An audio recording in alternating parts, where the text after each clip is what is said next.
11 দফা দাবিতে কর্মবিরতি পালন করেছে সুনামগঞ্জ জেলা পুলিশের সদস্যরা। সুনামগঞ্জ প্রতিনিধি কুলেন্দু শেখর দাসের পাঠানো তথ্য ও ছবি নিয়ে পূজা কর্মকারের প্রতিবেদনে দেখুন বিস্তারিত। যদি হয় সংস্কার, পুলিশ হবে জনতার।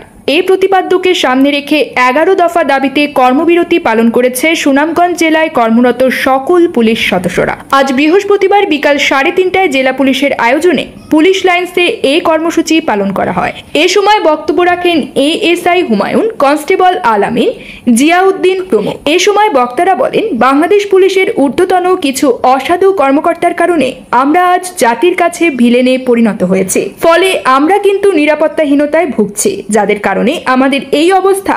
আমরা তাদের বিচার চাই। বক্তারা আরো বলেন, কোন সরকারের আজ্ঞাবহ হয়ে আমরা আর চলতে চাই না। আমাদের 11 দফা দাবি না মানা পর্যন্ত কোনো পুলিশ সদস্য কর্মস্থলে যোগ দেবে না।